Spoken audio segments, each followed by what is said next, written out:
of what I've been doing for the last several years in the health coaching is approaching that through detoxification. So I actually call this multidimensional detoxification, where we enter in through something like a juice cleanse or cleaning up the diet a little bit, adding in more raw and living foods, that type of thing. And then using that as a portal to go a little bit deeper into some of the stuff that can come up. Because as we do detoxification, it doesn't just happen on the physical level. It actually addresses the mental level, the emotional level, and all of these things are interconnected. And so our mental emotional level will affect our physical health, and our physical health will affect our mental emotional levels. So I work very holistically in supporting people really achieve optimal health on all levels. And part of this is also going, moving forward, using detoxification and cleansing as a way to pivot our lifestyle and go into a little bit like a higher timeline, you could say, or into a higher level of whatever it is we're doing. So many times people will have something where they're feeling kind of stuck or they're a little bit in a rut, and detoxification can at the body level, but as I mentioned, we're also addressing the mental emotional levels as well. This can be a catalyst for changing and upgrading your life on all levels. And so I help people kind of transcend their past, get out some of those ruts, and then step into a more creative and empowered future that's in alignment with their authentic self and their soul path. And so a big part of where my passion is helping people really feel like they're aligned. And when the body is overburdened with toxicity, we can be very distracted, either just dealing with our physical health or distracted with the mental, emotional repercussions that come from that systemic toxicity. So as life goes on and things get busy, sometimes we can kind of lose sight of what this is all about and what we're really doing. And so one of the things I love to do is use a detoxification process as a way to recenter back into the natural self, get some clarity on kind of where we are in life and what's really in our hearts so that we can connect to that and realign whatever it is that we're doing, whether it's in the sphere of our physical health or our lifestyle, our relationships, our life's work, any of those things, using a cleansing process to help people really get back into alignment. So my formal education is in psychology. I have a bachelor's degree in psychology, and I've been involved in natural health and wellness for the last 20 years. I've been doing health coaching. I used to run an online course, some of you will know, called Weight Balance for Life. Really using detoxification and in the form of raw and living foods to help women to achieve that natural weight balance. And then I put that on hold for a little while. I've primarily been focusing on teaching yoga recently, and then kind of intertwining those two things. So yeah, as I mentioned, I basically approach everything from a holistic perspective. When I did my education in psychology, I quickly realized that, at least this was years ago when I did the training, but I realized that the approach from kind of Western psychology was very limited in getting people transformation. So what that generally looked like traditionally, now that the field is changing, but it looked like talking about the problems, and you get this image of a person lying on the couch of the psychiatrist or the therapist and retelling about their childhood and their traumas and all these things. And generally what that does, there can be a little bit of benefit in terms of just kind of getting something out, expressing yourself, but retelling the story over and over tends to reinforce it and actually recreates the biochemistry of those negative experiences, which then recreates the experience in the physical body, and it just keeps the cycle going. And so through yoga and meditation and looking more at Eastern philosophy and Eastern psychology, I've realized that it's far superior in actually addressing more of the energetic aspects of what we're holding on to. And this could be anything from limiting beliefs to childhood traumas or any of these kinds of things. They tend to get stuck in the body. And so I use a very somatic approach, which includes physical detoxification, but also yoga, breath work, toning, dancing and movement to help really just release the energy blocks that are there, so that then we're freed up to do, what I was talking about, really live a more creative life, more spontaneous, feeling more authentic and more in alignment with our life's purpose and our soul path. So I've been doing it for, like I said, over 20 years, and I have my own personal healing story that I will share with you here. This is on the left, you can see, was me around the age of 30. So I was raised on a standard American diet. I was interested in spirituality. I was not raised religious, but kind of just going through life. I was not comfortable with my weight. And I also had a lot of health issues that I was dealing with. I had asthma since childhood. I actually was hospitalized once for asthma. I was struggling with allergies. I really loved cats, but couldn't have one because I was allergic to them. I was getting allergy shots. I was on these asthma inhalers for about 20 years, which, if you know anything about those inhalers, they really jack up your adrenals and kind of trash your health, like most all pharmaceuticals do.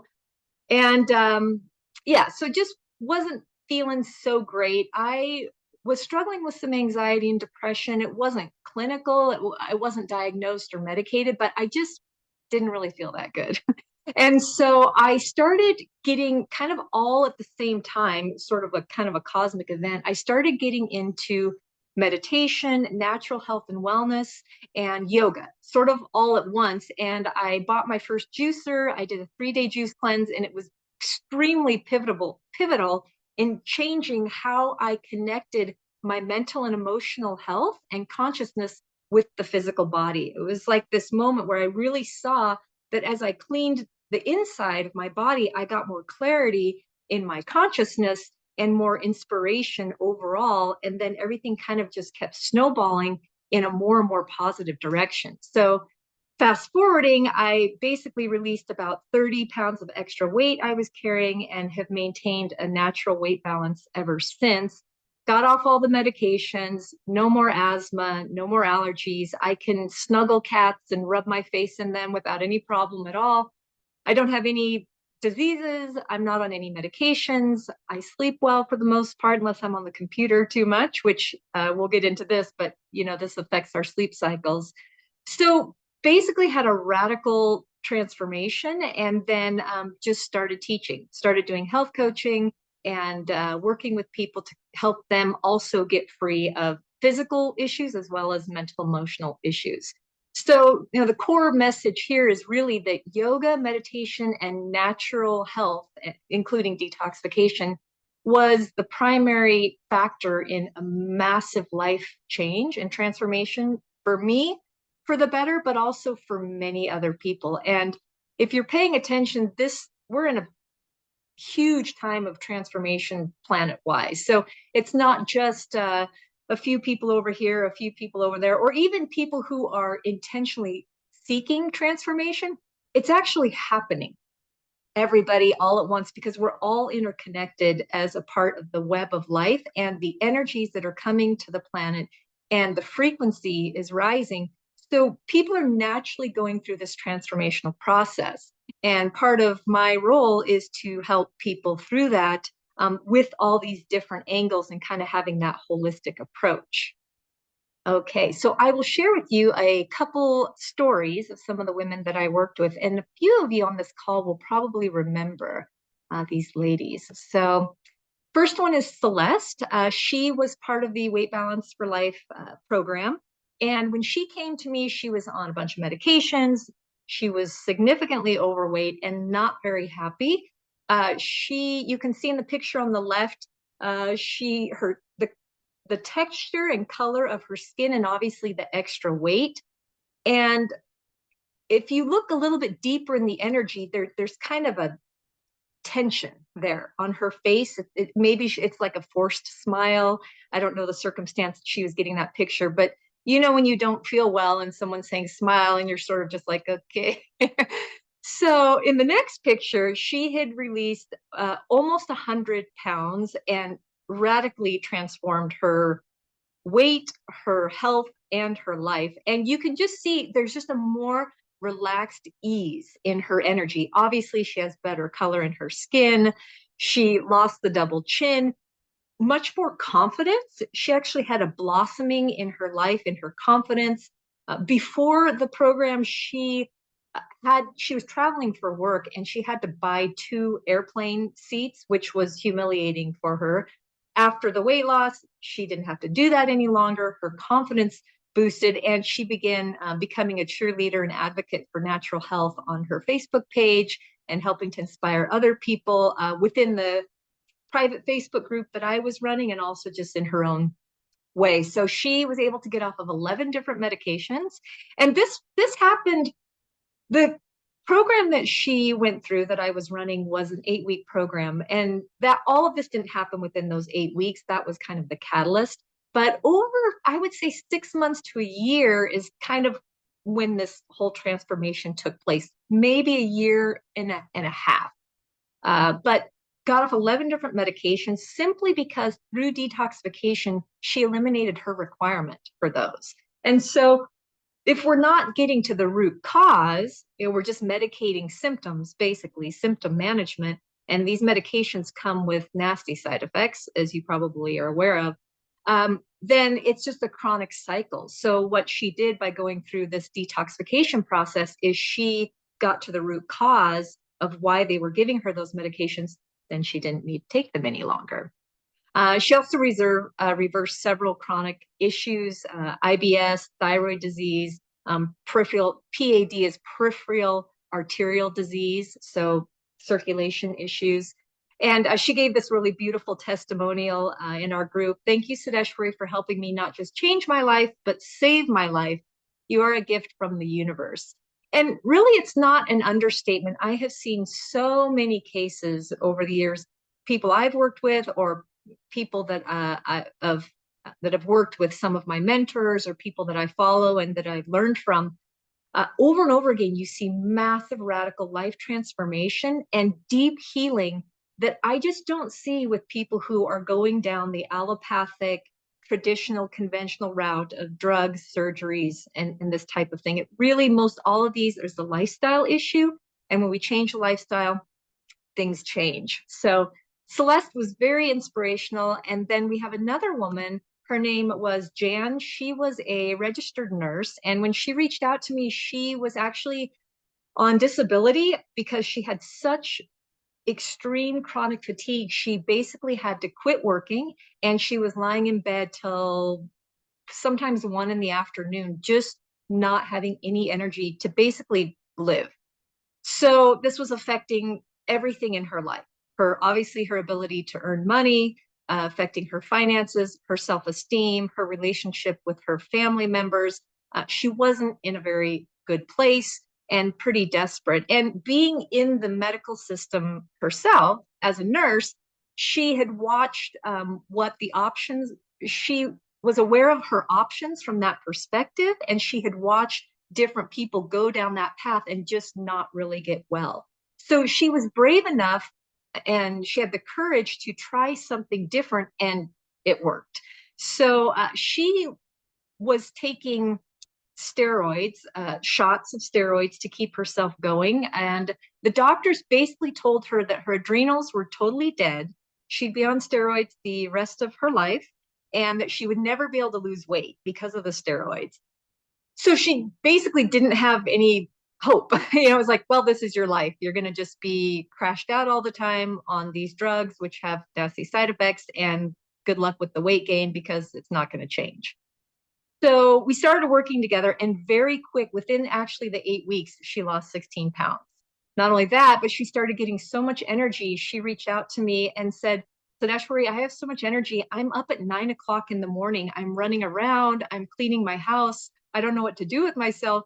I think I'm going to have to go back to work, which is actually what she ended up doing. After she went through this process, she ended up going back to her career, everything blossoming from there, getting her life back. And another little side note, when Jan was in the program, she actually was struck with tragedy right in the middle of the program. She lost her son. And this was a massive blow. Talk about having challenges. She's already struggling massively with health challenges and trying to do something to change her life, basically a completely new way of eating and living. And then she's hit with this. And so during the program, we actually did some one-on-one emotional processing to help her through that grief, and so that she could stick with the progress that she had made up to that point and not just kind of spiral down, because that can happen when we're hit with challenges in life. Sometimes they can just completely knock us off course. And so this is sort of what I was talking about, this multidimensional approach. It's not just here's what to eat and let's do a juice cleanse and you're on your way. It's let's look at what's going on full spectrum. What's going on in your mind? Are you feeling happy with the foods that you're eating? Are you having a stressor in your life or something major like grief or a major trauma that's affecting your health on all levels? And then let's look at that and address that so we can get ourselves in a stable place, in a place where we can grow and move forward. So yeah, we were all pretty happy to hear that Jan basically proved her doctors wrong. And there was a lady that reached out in the group and was asking about the coaching program that I was running. And Jan wrote this little message. I'll read it to you in case you're not able to read it on your screen. The woman that was reaching out, her name was Colette. And Jan says, Colette, I have been a horrible asthmatic. I was on nebulizers, inhalers, antibiotics every month. Sound familiar? My quality of life was nothing. I signed up to work with Sadeshwari Devi and I went raw in October. I'm off all asthma medications. I've taken so many steroids that my adrenals shut down and I was injecting steroids 2 or 3 times a day. I'm now off most of these injections unless it's 90 degrees or hotter. I can't remember my last antibiotic, so that means her immune system significantly improved. You can change your life. I'm rooting for you. Trust Sadeshwari Devi. She literally saved my life. My husband and I are so grateful for her. Let me know if you have questions. So both of these women, I mean, these are pretty powerful things they're saying. They're basically saying I helped them save their life. And really, I don't feel I can take the credit for that. They showed up, they put in the work, they went through the challenges they had to go through to come out the other side. All I did is just give them some simple, easy guidance on how to cleanse and detoxify the body and how to support it with really good nutrition. It was really that simple. And then we did some mindset stuff as well in terms of just overcoming, certain limiting beliefs and that kind of thing. But it's pretty simple and it has such a powerful radical effect on people's health and life. So that's basically why I'm here. It's why I'm doing what I'm doing, and and sharing this information with you all as well. Okay, so let's think about some sources of toxins. Probably you are aware that there's a lot of toxicity in our environment, and it's one of those things I like to encourage people to be knowledgeable, to be aware so that you can take positive action, but not to get overwhelmed or worry too much about it, because we all have a certain amount of time that we're here on this earth and we want to make it as positive as possible. And a big part of that is our mental attitude and the way we feel about life. And so a really good approach is to sort of do your best and then just trust the process. We're still going to have challenges in life. We're still going to have certain things that we have to go through. And so a willingness to accept that and kind of embrace it is going to free up a lot of energy and actually lift our vibration so that we go through things in a much smoother way and we're healthier overall just because of that mental attitude. So we can be eating the most perfect diet and doing all of the right things to protect ourselves and detoxifying. But if we're miserable, or if we're in a lot of fear about toxicities or that kind of stuff, going on in the headspace, then it's not going to work to our benefit for our health. So that's kind of the primary thing. So why don't we go ahead and type in the chat just what you can think of, just 2 or 3 sources of toxins that you can come up with off the top of your head. And I'll give you a minute or 2 to do that.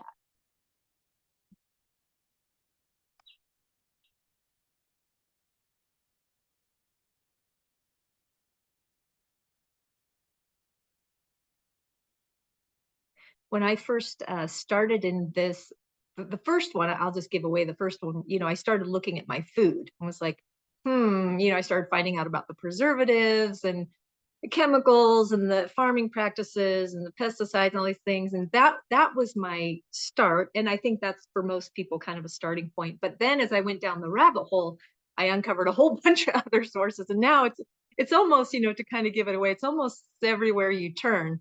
But again, there's a lot of things we can do to mitigate that and to support our body in handling it. So I'm just going to look at the chat here. GMO food. Yep. Thanks, Karen.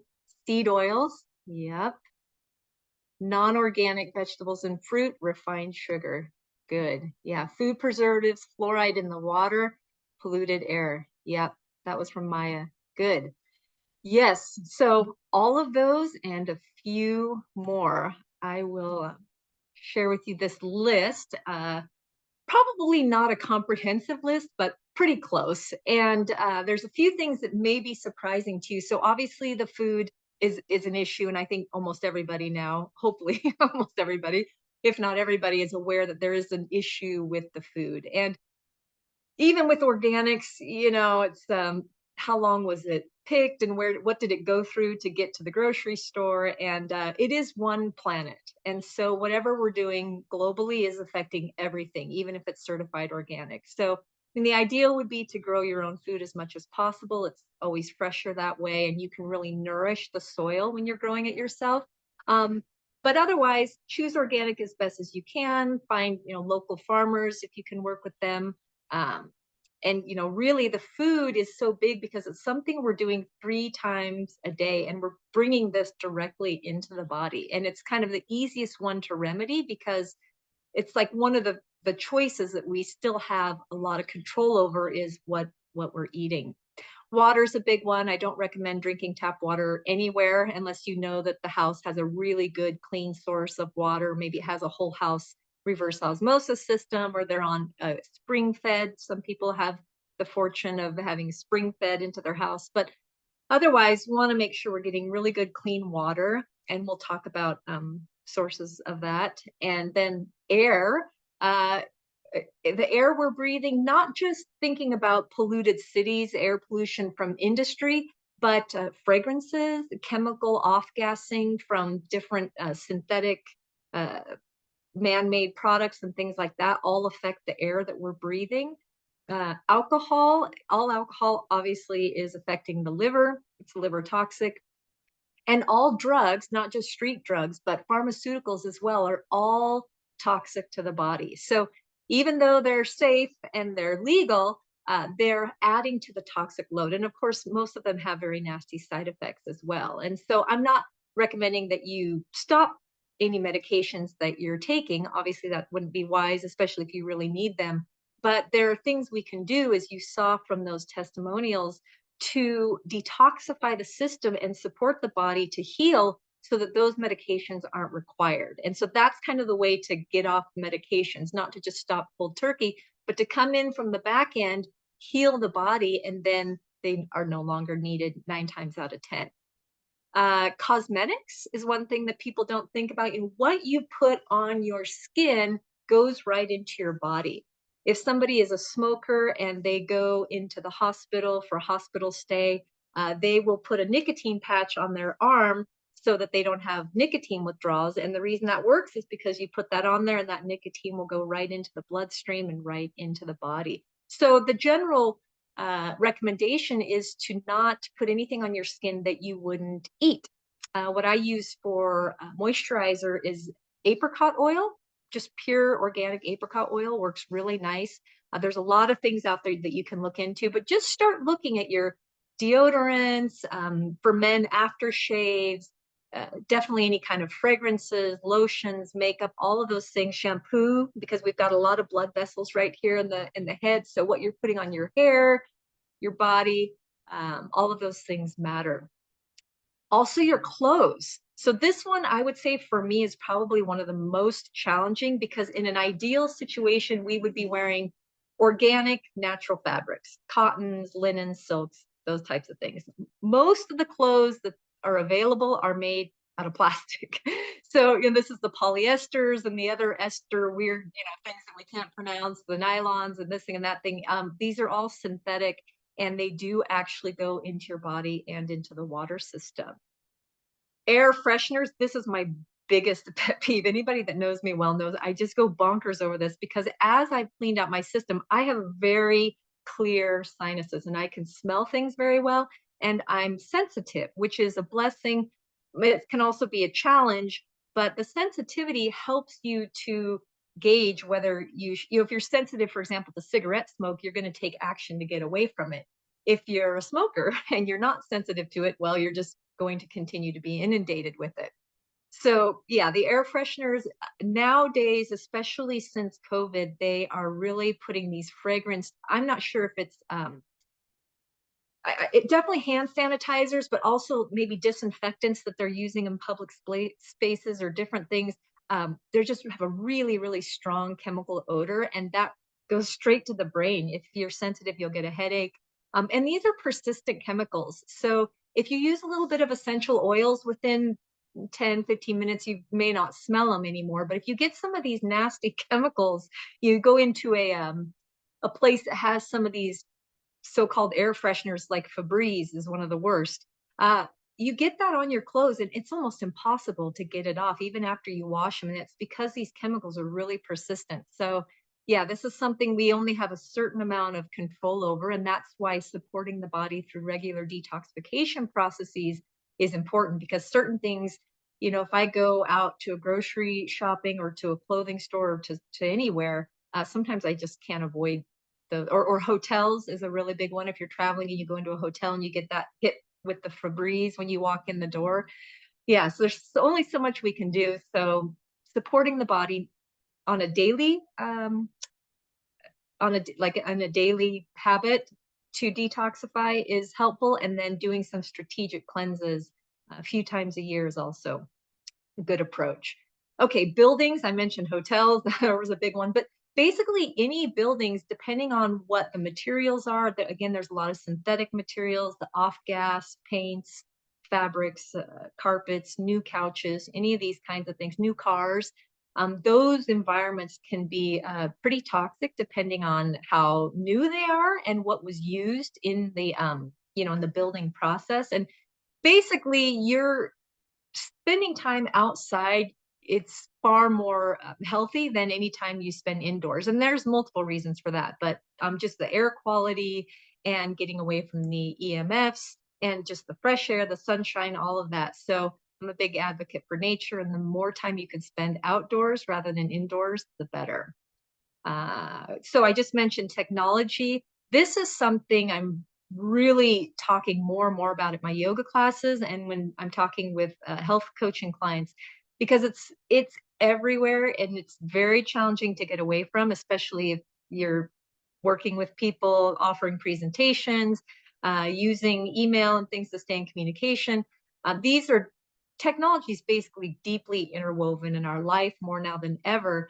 And the frequencies that are coming off of the Wi-Fi, the mobile phones, and the screens are extremely harmful. And this is something that is not publicized enough, in my opinion. If you drill down in the settings in your phone, it will say to keep your phone at least 2 feet away from your head. But you see so many people, and especially the older generations that are used to the corded phones, they're holding the cell phone to the head, they're carrying it around with them all the time. And the settings on the phone, the Wi-Fi, Bluetooth, and the data settings are also amplifying that agitation to the cells. And what these EMFs are doing is they're affecting our nervous system, especially. So when we're talking about anxiety, difficulty sleeping with the blue light, but also even if you're wearing a dark mask at night, if you have the Wi-Fi on in your house, that Wi-Fi is telling your cells, wake up, wake up, wake up, wake up, wake up. So so many people tell me they have trouble sleeping. The first thing I say is unplug the Wi-Fi, not just at night, but anytime you're not using it. And on your phone, turning off all those settings and not carrying your phone on your body, and only turn on the settings just to download your emails or to do what you need to do, and then turn them off. And I don't have my glasses here, but I ought to be wearing them, is some protection for your eyes for that blue light. So this is a really big source and something that is really important to mitigate. Another thing people don't think about as a source of toxicity is the mind. So, what are we thinking about? And so much of this is subconscious. So, it's really worth taking the time to check in periodically on the thoughts we're having. And a lot of our thoughts are repetitive. The majority of our thoughts are repetitive. And this includes things like negative self talk, limiting beliefs, assumptions, fear stories, doom and gloom, doom scrolling and reading about all the horrible things in the world. And then, it basically creates mental pollution. And that mental pollution also affects our physical health. Obviously, it affects our mental health. So, yeah, the mind can be a source of toxicity as well as our habits. So maybe we have some toxic habits that we just have never stopped to look at to see if they're really serving us. One of those could be something like chronic complaining. If we just complain all the time, it's so habitual. You probably know people. If you don't do it, you probably know somebody in your life who just complains all the time. And they're not aware of it because it's a habit, and habits usually are kind of unconscious. And so, this complaining and complaining, not only is it toxic to your system, but it's toxic to everybody else around you as well. So, I mean, we all have little habits. I'm not picking on anybody. And I certainly have done my fair share of complaining, but being aware and mindful of just how we're moving through life, what are our habits, our eating habits, all of those things. And then our environment and the people. This is another can be source of toxicity. Maybe there's somebody in your life who calls you and complains for 3 or 4 hours and you feel super drained. So this would maybe be a source of toxicity, or is a source of toxicity in your social circle, people that you're hanging around, or people that maybe are a negative influence. Maybe there's some people in your life that always want you to go out to the bar, or always bringing over junk food, or whatever the case may be, gossiping, or just low vibrational things.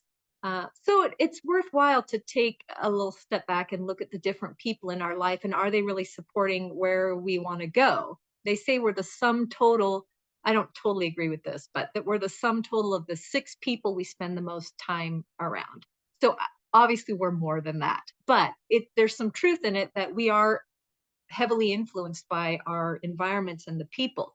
So this is why it's so important, back to the mental space and the mental toxicity, to be sure that you're taking in positive, high vibrational stuff, whether it's the people you're around, what they talk about, what you watch on TV, all of your environment, basically seeing if that's really supporting your highest health and wellness.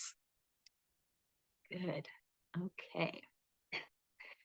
So we're going to talk about some of the effects of toxins. Many of them you might already be aware of, maybe some you're not. The main thing with toxicity is it's very acidic. So you probably have heard about the encouragement to alkalize your system, bringing in more alkaline foods. And that's not because we're supposed to be super alkaline. We're actually supposed to be at a nice balance point, but because generally people are so acidic, and all of those sources of toxins that I just went over, including the mental stuff, the EMFs, and the food, air, all of those contribute to an acidifying of the body. And what happens is those acids, like if you were to get acid on your hand, it would burn your skin. So we're actually getting a low grade burn at the cellular level from these acids. And what this is called in the medical system is inflammation. And inflammation is the root of basically all dis-ease. So when a disease process starts, it starts as inflammation in whatever body part, and they just call it itis. Okay, so if you have an itis somewhere, there's some type of inflammation going on there. And then that develops into a disease if we don't take care of that foundational problem, which is the acids.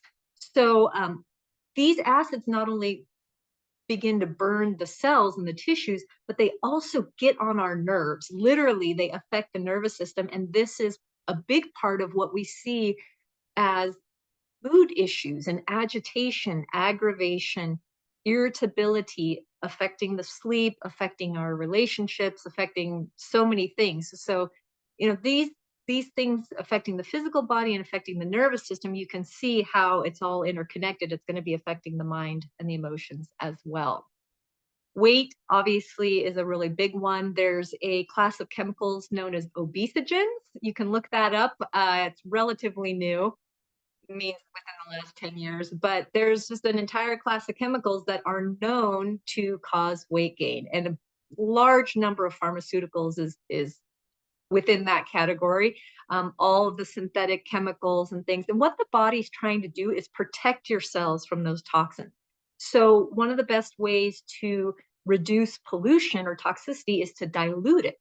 If you got something in your eye was agitating your eye, you would flush it with water. So what the body does is it takes water and encapsulates those toxins in the form of fat cells and then pushes them away from the organs as best as possible. So we carry this subcutaneous or just below the skin fat in the belly, the thighs, wherever. This is the body trying to protect itself from those toxins. And so when we begin to alkalize the system and detoxify, now that buffer is no longer required. The body will begin to release those cells, release that water and the toxins along with it. And this is why when people go through a cleansing process and they begin to release weight pretty rapidly, sometimes, naysayers will say, oh, well, you're just losing water weight. Well, that's true, but what that water weight was doing was diluting these toxins. And so it is water weight that you're losing, and it does make you look leaner and feel lighter, and the scale goes down, and you're losing the toxins as well. So there's no problem with that at all. Another thing is hormones. This is huge, especially if you're over 40. I'm 47 this year, and your hormones are very intimately connected with everything we're talking about, but definitely toxicity will mess with the hormones. And the EMF and blue light toxicity affects the pineal gland, which affects our sleep, which in turn affects our hormones. And you can see this is a downward spiral. I know of a handful of women who are on a very clean, you could say detoxifying type of lifestyle, 100% or mostly raw vegan for decades. And all of them said they never went through any kind of menopause. They went through menopause. I should qualify that, but they didn't have any menopause symptoms. They didn't have hot flashes. They didn't have any mood swings. They didn't have the post-menopausal weight gain, any of that kind of stuff, because their bodies are super clean because they're health advocates and health educators, and they eat really clean and pure, and they've taken care of their health. And one of the women is in her 70s, the other one's in her 60s, and they're doing really well with the hormones. So yeah, this is a big thing. Also affects not just sleep, but libido and mood, obviously, with mood swings. Okay. Another effect is fatigue. This is something I talked about before with my client, Jan.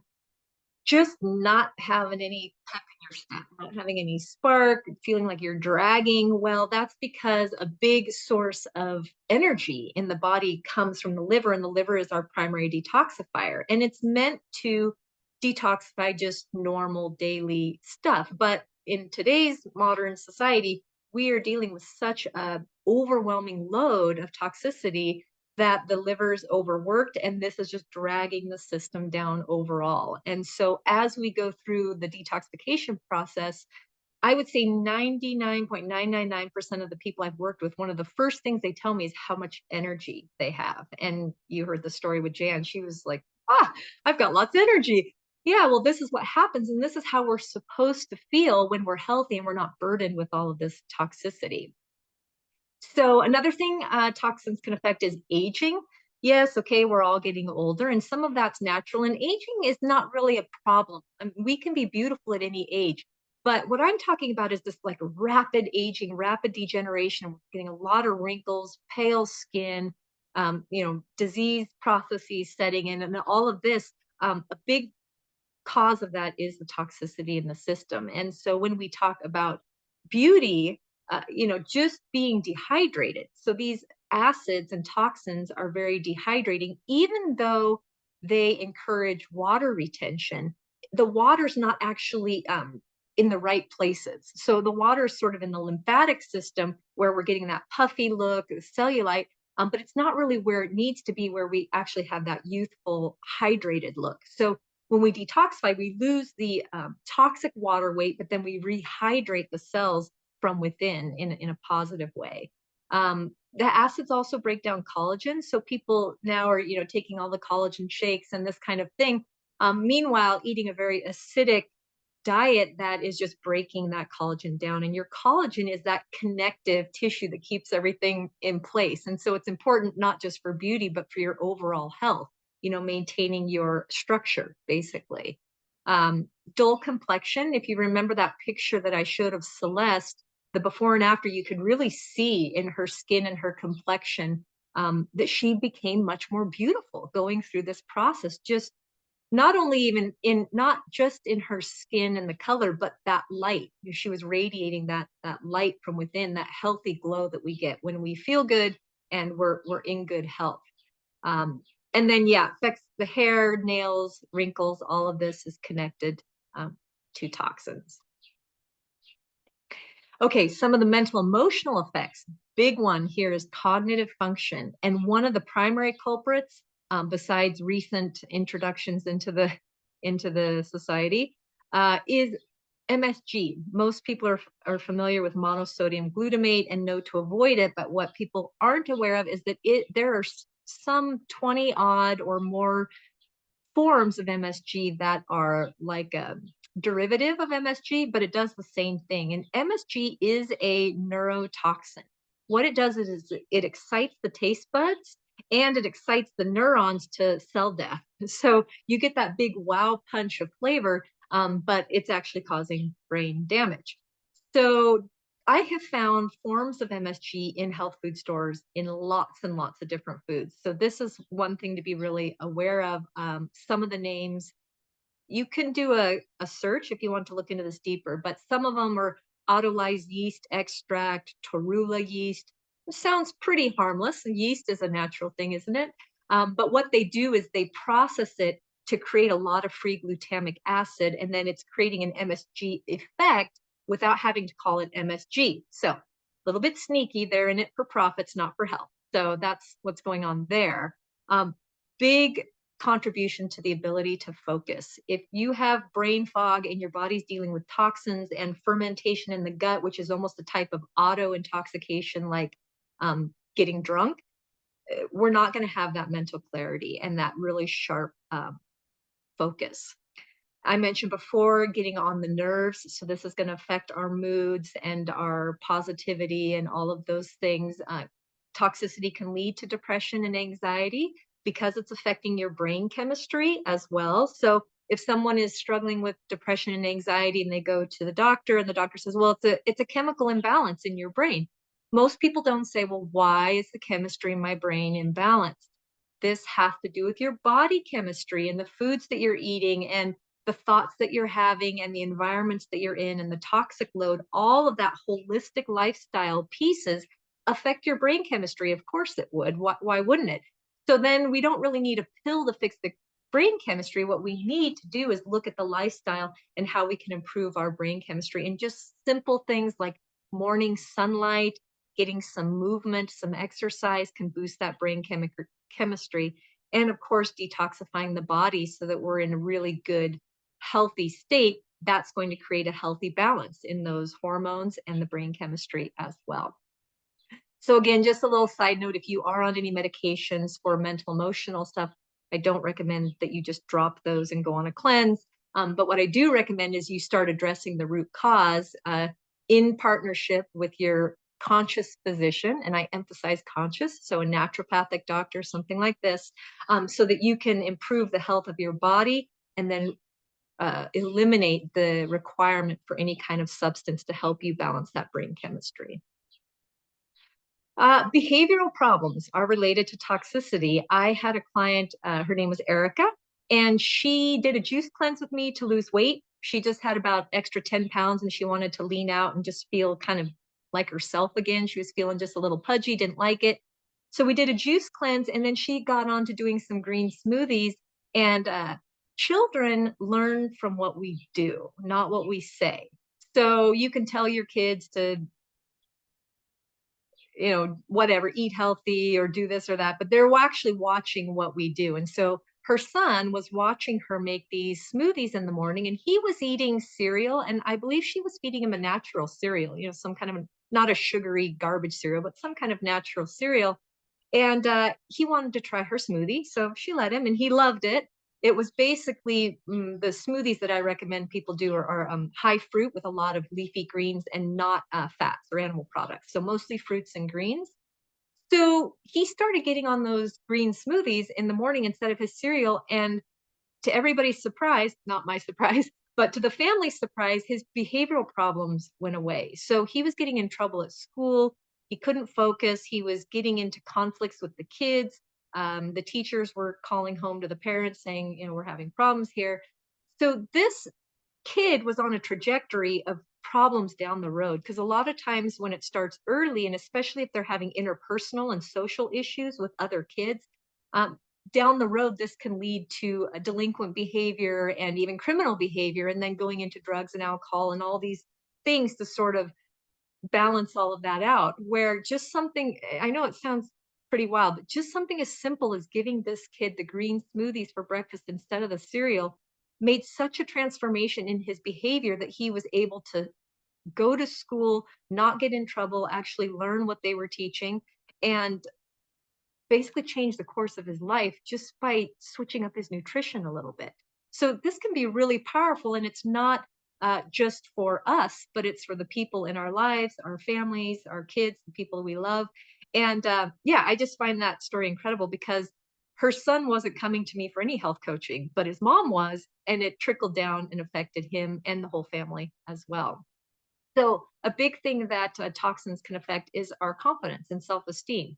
If we don't feel well, if our hormones are off, if we're not sleeping well, nothing goes well if we're not sleeping well, or if all of those things are out of whack. And then this is going to affect our ability to interact with people, our relationships, our work, all of that. And it feeds into the self-esteem and confidence as well. So all of this together basically affects our quality of life. It's pretty obvious if we don't feel well and mentally or emotionally and all of these other ways that it's affecting, if we're moody and getting into arguments with our partner or family members, all this is going to affect the quality of life. And so the ideal is to do what we can to get ourselves really healthy and balanced and clear so that everything that comes out of that foundation flourishes. Our relationships, the work that we're doing in the world, our enjoyment, just enjoying nature, creativity, all of those things can flourish when we're in a healthier state, mentally, emotionally, and physically. So another piece of this is just our spiritual connection. Again, if you're dealing with chronic disease and conflicts and financial struggles like Jan, not being able to go to work because she was on disability, when we have all this chaos going on, where is there time to connect really deep into ourself? Whatever our practice may be, whatever religious practice or spiritual practice we have, there's not really time for that if our life is so chaotic and so consumed with all of these challenges that many of which have the root cause in toxicity. So again, this is something like getting down to that root. And when we take care of the root, that tree blossoms and fruits in so many different directions. This is really that holistic perspective I was talking about. So we want to go for longevity and living our best life as long as we can and having that independence. So this is really big for people. If we address things that are creeping up on us now, we can do as much as we have capacity to ensure that we have that longevity and independence as long as we can. Great.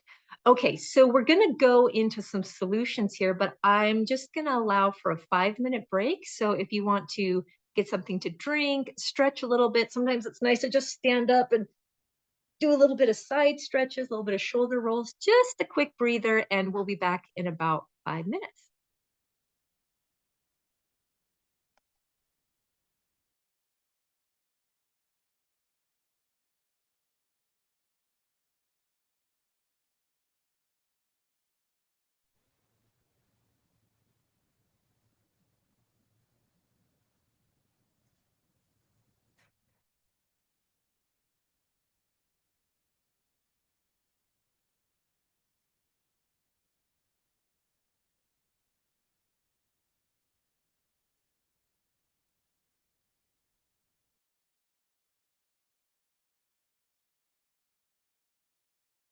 Okay, so now we get on to the good stuff. Make sure I got my, that's a good thing we took a break. I realized my battery on my laptop was getting low, so could have ended our meeting real quick there. Okay, so we just talked about all of the bad, negative stuff. So let's get into some of the positive stuff and what we can do about it. So, different cleanse protocols. So I mentioned before, there's kind of two approaches here. One is that just changing daily habits and putting little, adding new habits and changing some old habits, switching out foods, different things like that. Um, is something we can do for our kind of our daily detoxification support. And then there's specific cleanse protocols that we can do. And I generally recommend doing some type of strategic cleanse 4 times a year. Usually it coincides well with the seasons because there's sort of a natural changeover happening at that time. But this is something we can do to kind of address all the things we talked about and make sure that the body is well supported and that we remove as much of the toxicity as we can so that we retain all those good things: health, mental health, beauty, and longevity. So different cleanse protocols, there's lots of different ones, but over the last 20 years that I've been in natural health and wellness, these are kind of some of the cornerstones or the mainstays. They've proven the test of time to work really well. And I've done all of them, and I recommend all of them depending on where you are, what you're trying to achieve, how much time you have. There's a lot of factors we want to take into consideration.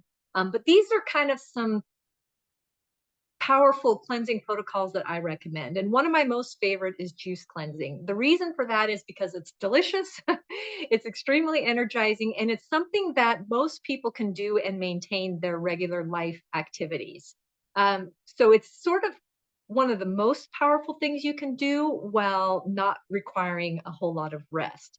Now, if you can rest during a juice cleanse, that's great because it gives your body even more time to do some repair. But if somebody is working full time, they want to do a cleanse, but they just can't seem to take time off, then a juice cleanse would be a good way to go.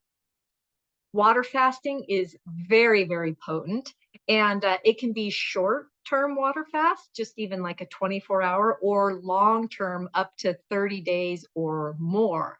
So if you're going for long-term water fast, I highly recommend that it's supervised with somebody who's been doing supervising water fast and has that experience to guide you through it. Not because water fasting is dangerous, but you can have different symptoms that can concern people. And it's really important when you come off of a water fast that you do it properly. So that's actually the most important thing. But water fasting, I would say, is the most powerful way to detoxify the body, but it also requires the most investment of your time and energy and support. So it's not maybe as accessible to most people. Intermittent fasting is kind of like a water fast in mini bursts, and that's accessible to everybody. That's something that I personally do kind of just naturally. And what that is, if you're not familiar with it, is shortening your feeding windows. So rather than starting to eat first thing at 7 a.m. and then grazing all the way till 10 p.m., which can keep the body in that digestive mode all day long and not giving it really the chance to rest and to cleanse and purify. Intermittent fasting will remedy that by you shortening that feeding window. It can be anything from 8 hours to 6 hours. Some people do 4 hours. I would recommend, starting where you feel comfortable and then, kind of whittling that away. But that basically gives your body a longer rest window so that it can clear out the digestive tract and then begin to go to work on doing some housekeeping without being burdened with food all the time. And I would say the most important thing with intermittent fasting is to move that feeding window back away from when you go to sleep at night, because going to bed not hungry or you won't be able to sleep well, but on a semi-empty stomach is really going to accelerate and support the body's ability to do that housekeeping, which the majority of it is done while we sleep at night. And so if the belly is full because we had ice cream at 10 p.m. or whatever, then the body's not going to be able to do that repair and detoxification. It's going to be focusing on digesting that ice cream. But if the belly's mostly empty but not too hungry, then now you've got all that nice energy while you're sleeping to really go into some deep healing and repair and detoxification. Another thing is a raw food cleanse. This basically was what I was teaching in the Weight Balance for Life program. Raw foods in and of themselves are deeply hydrating, deeply nourishing, and satisfying. So this is another one where you could continue with your daily activities for the most part. And yeah, really powerful. And some people will stay on a raw food cleanse for extended periods of time, years even, before they decide to reintroduce some cooked foods. And some people stay 100% raw for life. That's more rare. Another variation on a raw food cleanse would be a mono fruit cleanse. These are some of my favorite, actually, because I'm a big fruit lover and there's a lot of energy that comes with it. And it's so simple. So it's a little bit more satiating than a juice cleanse because you've got the fiber there. I should say the insoluble fiber because, or yeah, insoluble fiber. In a juice cleanse, you do still have fiber. It's just only the soluble fiber. You've removed the insoluble fiber. So some people say, they naysay on juice cleanses and say, well, there's no fiber. That's not true. There is fiber in juice. It's just the soluble fiber, the good kind that they promote in oatmeal. So yeah, the mono fruit cleanse, it's so simple. You can literally just take oranges and eat as much of them as you care for a full day or for 2 or 3 days, something like that. So it's very easy, satisfying, and you still have that bulk, so it's going to still keep the bowels moving, where a juice cleanse, the bowels will slow down a little bit. And there's benefits to both, just kind of depends on what you're trying to achieve. Herbal colon cleanse, I have done several of these. It's been several years now since I've done them, but when I first started doing herbal colon cleanses, I didn't know how much I needed them. So the first time I was actually shocked what had come out of me because they're a little bit controversial. Some people will naysay and say, because the process that I did and is pretty common is some shakes with some psyllium husk and some bentonite to draw toxins out of the digestive tract, and then some different herbs to break things up. And so people will naysay and say, well, what you're releasing, it's just the shakes. But if you pay attention, and you've got a little bit of an investigative side, you will see that it's not the shakes. Actually, what can come out on an herbal colon cleanse is very dark, very foul smelling, and ancient looking. And it's not something that you just took in with a shake. I had my own personal experience to prove to myself the validity and the value of herbal colon cleanses because over a series of maybe 5 years, I did about 7 of them. And I did the exact same protocol, but each time I did it, I released less and less of what is known as mucoid plaque. It's this disgusting stuff that gets gummed up in the digestive tract over years and years of eating foods that are not optimal and not well digested, things like margarine and hydrogenated oils and weird processed things. They don't, people think, well, you just eat it and it just comes out, but it doesn't. It actually can gum up the digestive tract, can slow everything down. It can block those little hair-like structures in the small intestine that absorb the nutrients, making everything sluggish. And so over the course of that process, I lost about 15 pounds of internal weight. So this is my body composition was relatively the same as far as muscle and fat percentage, but the scale said 15 pounds less. And I said, where did that come from? Where did I lose that 15 pounds from? And it came from inside. So as a child, I grew up on mostly bread, cheese, pasta, more cheese, ice cream, cookies, all these kinds of foods, meat as well. And most of those, all animal foods don't have any fiber. So meat, dairy, and eggs don't have any fiber. And then when you add on top of that sugar, it throws off your electrolytes and your mineral balances. Basically, I was chronically constipated. I didn't know that. I was probably part of the reason I was a little bit cranky as a kid, kind of feisty. I thought it was normal to go once a week and didn't think it was an issue. So there was quite a bit built up in there over the years. And when I started doing the urban colon cleanses, it made a huge shift in basically everything. I think one of the biggest shifts is in my skin and my ability to absorb nutrition.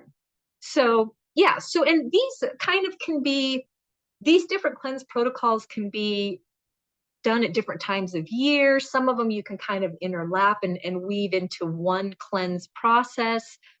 So yeah, it just depends on what you're trying to achieve, how much time you have, your mental emotional setup. For example, if someone struggled with disordered eating, some of these will not be a good fit, especially for extended periods of time. So we really want to take into consideration when we're choosing a cleanse, what is the physical health? Are you on pharmaceuticals? What is your history? Is there any kind of disordered eating? Do you have a history of bowel blockages, or any of this kind of stuff should be taken into consideration. And then your lifestyle. Can you take time off to rest? Do you need to keep going to work every day or taking care of kids or other responsibilities? And then what's in your mental emotional body? Because if you feel really uncomfortable with water fasting and you're afraid to do that, then that wouldn't be a good cleanse to do, because the mental emotional body is, I would say, more important than what's going on in the physical body. So we want to make sure whatever cleanse protocol we choose, we feel good about it, we're enthusiastic, and we feel well supported. So we're going to get the best results out of it. So at the bottom here, I put, what is your cleanse type? And that really depends on you and what you have going on in your full health and wellness picture. I highly, highly recommend intentional cleansing. So I am running a live juice cleanse. I guess everything's live, but I'm running a in-person juice cleanse here in Arizona this coming weekend over at the wellness studio where I teach yoga. And I was talking about this a few weeks back to a lady, and she said, "Oh, yeah, okay, I want to do that." And I said, "Great." And I said, "Why do you want to do it?" And she looked totally surprised. And she just sat there. She said, "I don't know." I said, "Okay, that's okay." Because people get inspired, and a lot of different cleanse things, they can become a trend or a fad or something like that. And she had no idea, but she just knew she wanted to do it. Well, that could be her intuition telling her it's time. But as we started digging a little bit deeper, these motives that are behind whatever it is we're doing are very important, and understanding why is it that we would want to do a cleanse, and knowing what our why is and our motivation can help us be really clear about our goal. So if you don't have a goal, you can do a cleanse and then move on, and okay, that was fun, maybe just go back to the whatever you were doing before. But the best strategy for a cleanse is to use it as a way to pivot your life, as a type of a reset and a redirect. And so having a really clear goal, what are we trying to accomplish, and having a plan for that. I myself, and I know other people who have jumped into a cleanse without really a plan. And you can get sort of halfway across the river and think, "Whoa, what am I doing? What's going on here?" So knowing really what cleanse are you doing, what is your plan, how long are you going to do it, do you have all the supplies? This is kind of basic planning stuff, is going to make your cleanse experience much more enjoyable and much more effective. So preparation, and that preparation also includes your headspace and creating sacred space in your life. So this may include taking some time off of work, finding the setting. I did a water fast one time, a 7-day water fast out in the wilderness in Sedona, in the desert, in a tent. And I intentionally chose that location because I wanted to incorporate this as a part of like a meditation retreat and a water fast. And I wanted to be in nature and somewhere that felt very nurturing. So I mentioned before, a water fast is kind of the most intense form of cleansing and detoxification. I wouldn't recommend doing a water fast and then going to like the mall or a concert, with lots of loud. You want more of a nurturing space, and a space where you feel comfortable and cozy. I later did a water fast at home, and although I loved the nature aspect of doing the water fast in the desert, I realized at home I really, really liked having a couch and a bed. Having that soft space. And so I think in the future, if I do a water fast, I'll do one outside, like in the backyard, with still kind of the comforts of home and the coziness there. So being intentional about what you're going to do, the setting and the environment, and then the people around you, because depending on what you're doing, there may be people that are totally supportive, and there may be people in your life that are not at all, maybe even pulling you down or questioning it. Some people have fears or judgments or just lack of understanding or information about detoxification. And they may be saying, oh, that's not healthy, or even shaming you or trying to push you to, come off of your cleanse or whatever the case. So, if you're doing, one time I was doing a master cleanse, which was basically, some people call it the lemonade diet, but it's a lemon, cayenne, and maple syrup drink. And then you do some bowel cleansing as well. And I did that it was one of my first cleanses. I was experimenting, trying things. I loved it, but I made the mistake of going on an outing with some friends. And towards the end of the day, on the way home, we stopped at a pizza place. And I had been on this lemonade drink for, I don't know, 5 days or something. And when you're on a cleanse, everything, your sinuses, everything are wide open. So that pizza smelled amazing. But the last thing you want to do if you haven't been eating solid food is to put something really crazy heavy like that in your system. So I knew I couldn't go for the pizza because it would have just, I mean, that can even be a little bit dangerous. So it's not just like suboptimal, it can be a really bad idea. So I sat there smelling this pizza. It was pure torture. Anyway, so being a little bit intentional, getting your space, the people around you, making sure that you have somebody in your corner if you're going to be sharing what you're doing, which is a good idea. Having a support system, some coaching support if you're brand new to cleansing, having a guide, somebody there so that you feel cared for, supported, and that you feel safe. That's going to make your cleanse go a lot better. So clear intentions always in everything gets better results. Okay, supporting the body. A lot of people will go on a water fast or, juice cleanse or whatever, and not really think about supporting the channels of elimination. And what happens if the channels of elimination are not supported, or if they're blocked, then you're stirring up toxins and they don't have anywhere to go. This can make you feel really crummy and then, go off of the cleanse prematurely, or thinking cleansing is unsafe or it's a bad idea. And so it's important to make sure you've got all those channels of elimination clear so that your body can efficiently and effectively detoxify, and you can feel as good as possible through that process. And this goes for daily detoxification as well as doing a cleanse. So the primary one is your colon. You can think of it as a drain pipe. If your sink is clogged and you have all these toxins that you're stirring up and trying to put them in the sink, they're just going to spill back out into the body. So we want to make sure that we open up that channel of elimination. There's several ways you can do it.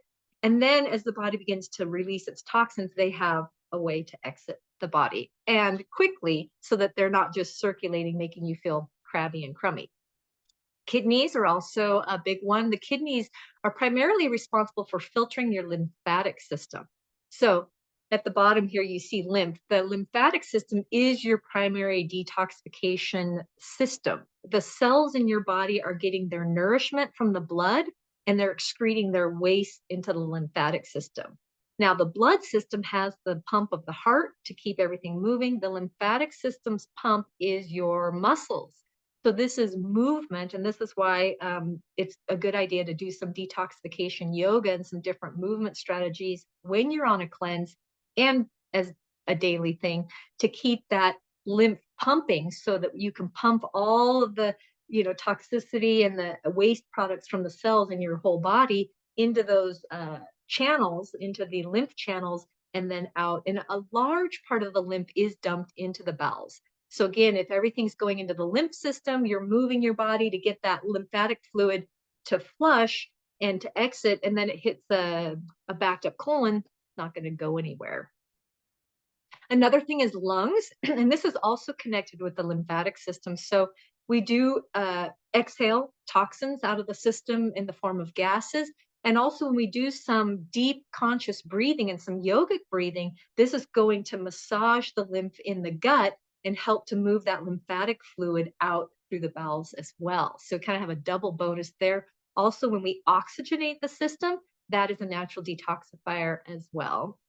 The skin, body's largest organ. I mentioned earlier that the toxins can go in the skin when we put on certain things on the skin, and also the toxins can come out in the form of sweating. So things like dry brushing, also getting a gentle lymphatic massage can help, and airing out the skin. So If you have the privacy at your house when you do a cleanse, I recommend spending time outdoors nude and just sunning yourself, safely in the morning hours or in the later evening where you're not going to get any sunburn, but allowing the sun to touch your skin, the fresh air to touch your skin, the natural pure water to touch the skin is all going to help with that detoxification through the skin. So we want to open those channels, keep everything moving. And again, this is something that's done on a daily process as well as during any kind of cleanse you're doing.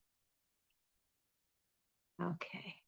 This is a little bit longer presentation than I anticipated, so hopefully you're all okay with that. We're almost to the end.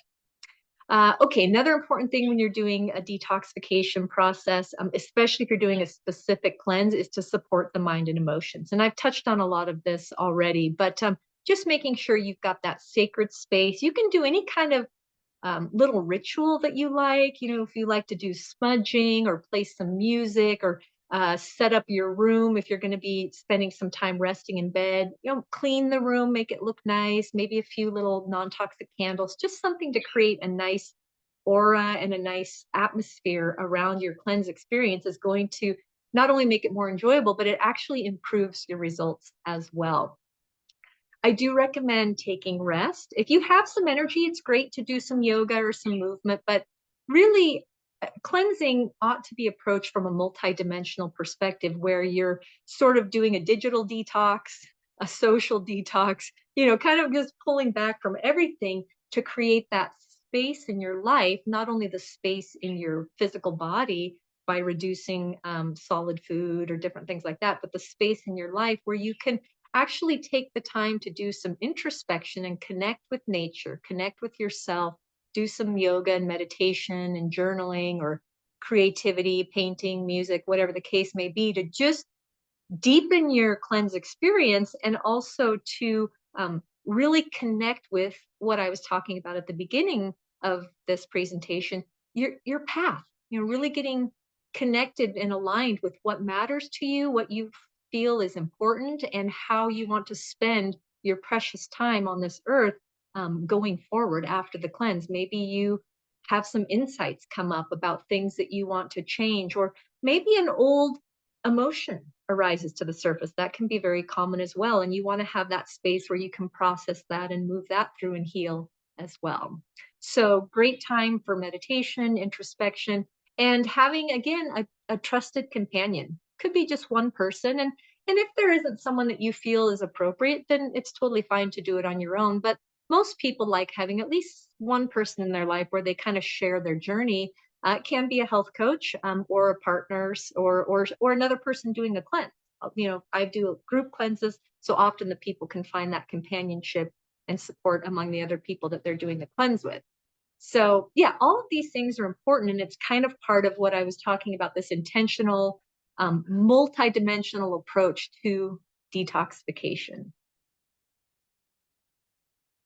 So the benefits, pretty obvious. I've covered them, a few different times throughout this talk, but one of the first things people will receive from detoxification is increased energy, leaning out, the weight starts to balance out, physical healing, diseases, these kinds of things, mental, emotional healing, releasing old traumas and things out of the body because it's all interconnected.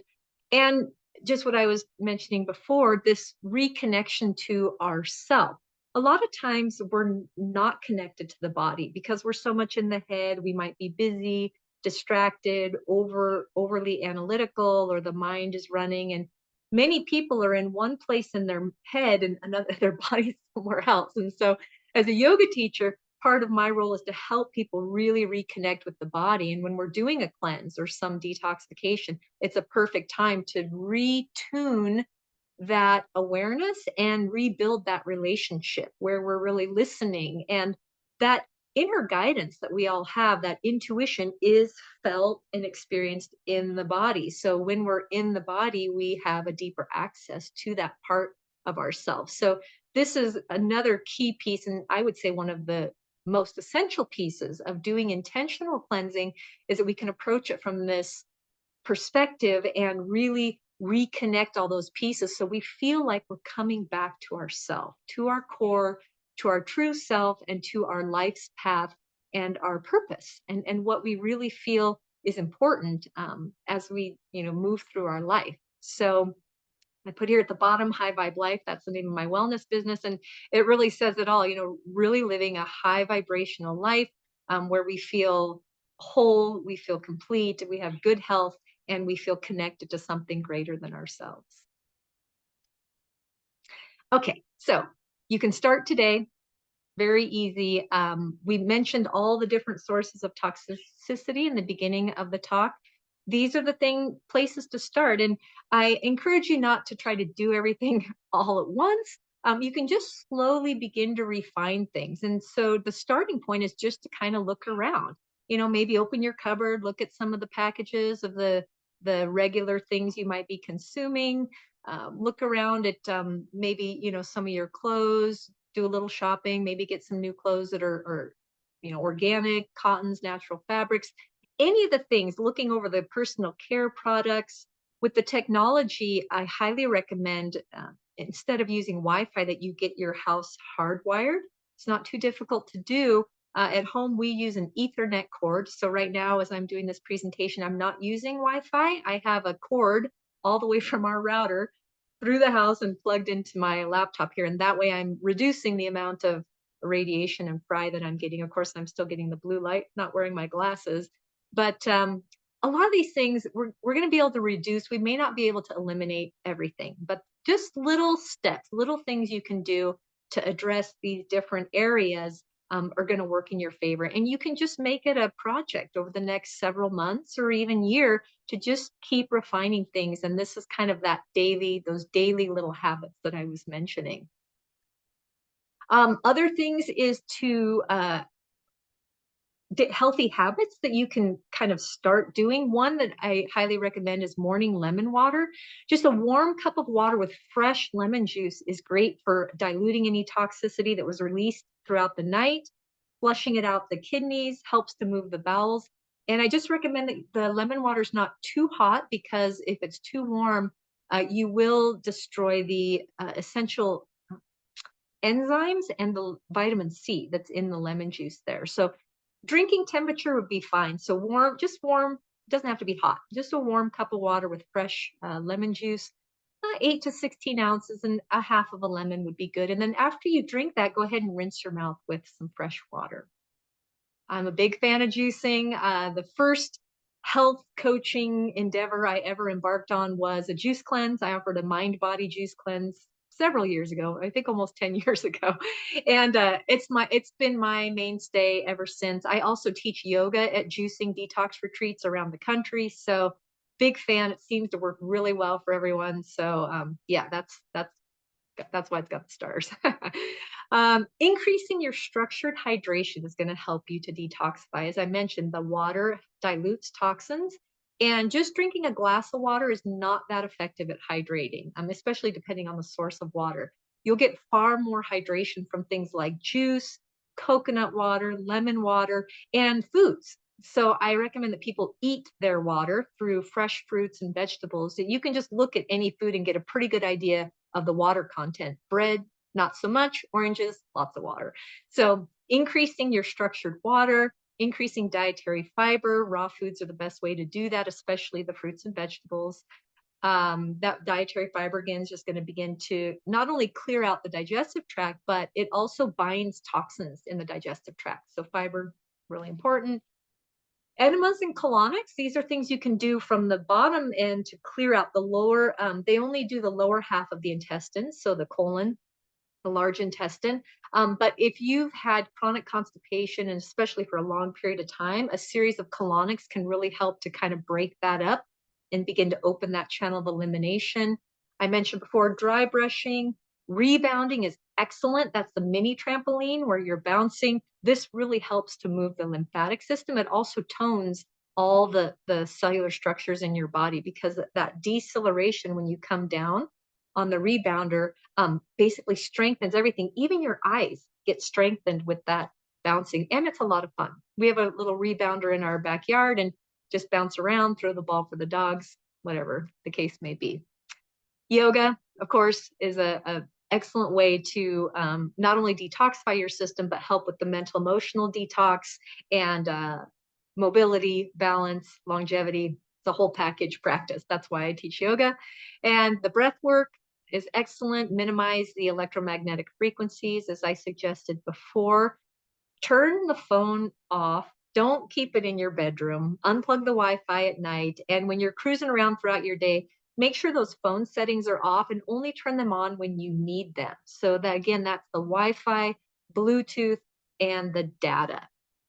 You can still get phone calls and send text messages. You just can't send multimedia text messages. So you're going to still have your contact, and if in an emergency, if you need to make a phone call, you can, but that's going to reduce those EMF effects on your body. And that is a cumulative thing. It's kind of like secondhand smoke. Once or twice, you don't maybe notice it so much, but chronically over time, this builds up in the system. And the thing about EMFs is most people are not sensitive enough to even notice what's going on. They just feel drained. They feel crabby. They're not sure why. They don't, it's basically odorless, tasteless. You can't see them. So kind of sneaky source there. So that's a big one. And then going to bed early, something that just an extra half hour, even if you don't feel tired, just go lay down and see what happens. Maybe you have a meditation practice. You could do some yin yoga before bed. I actually pair those two together because I highly recommend not looking at any devices after sunset. This is going to help with that pineal gland and help your body prepare for deeper sleep, which is where we do most of our detoxification. I don't always do it. So sometimes you will see Facebook posts and things from me after dark. I'm doing a little bit of late night work, but generally speaking, I do try to wear my glasses as much as possible. And I feel so much better when I go for a sunset walk and then I don't get on the computer or the phone after sunset. You'll get better sleep, not just better sleep, it just feels better. You can spend your evening time reading a book or doing something other than being on the computer. That's going to be a big bonus in your favor of helping your body to naturally detoxify and just improving everything, your sleep, etc. Okay, so that basically is the end of the presentation. So thank you all for coming along with me on this journey. I just wanted to mention, you might have saw it in the email that I am hosting a juice cleanse April 25th, 6th, and 7th. So that's a Friday, Saturday, Sunday. I did that on purpose so that you could do it over the weekend if you work 9 to 5, Monday through Friday.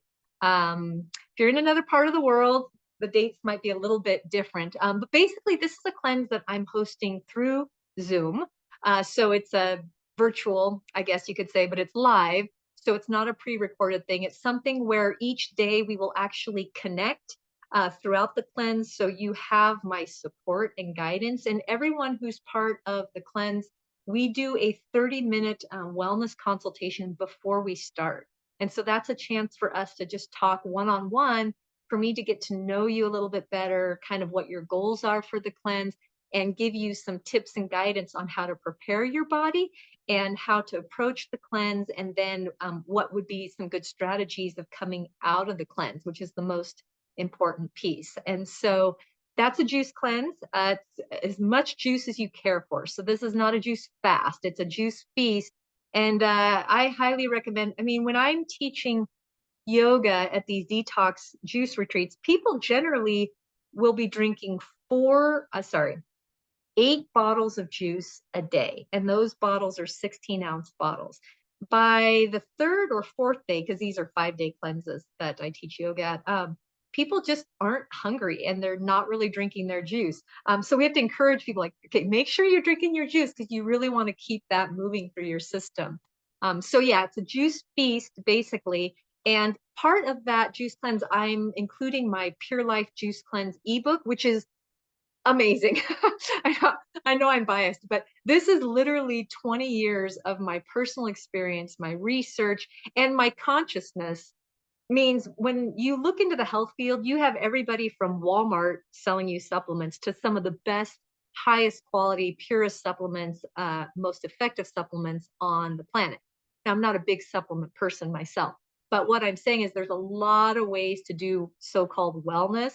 And there's a lot of levels of consciousness. And that's why you get some people recommending that you take drugs and surgery, and other people recommending that you detoxify your body and support your body's natural healing processes. The reason you have those two paradigms is because of the level of consciousness and experience in those two camps or those two networks. So this Pure Life Juice Cleanse ebook is basically 20 years of experience, and I put it into 3 cleanse levels. So people who've never done any kind of cleanse, it's the basic cleanse just to kind of get started. And then for people who have done juice cleanses and this kind of thing before, the ebook goes deeper into doing herbal colon cleanses, doing liver detoxification with coffee enemas, and everything you would need to know to do those properly, and the mental emotional side as well. So it's a very rich ebook, and I love it, and I'm in the process of turning it into a full online course with video contents and everything. But for now, it's just the ebook. But that will be your guide. Lots of great information in there. And then, as I mentioned during the juice cleanse, I'm available to reach out to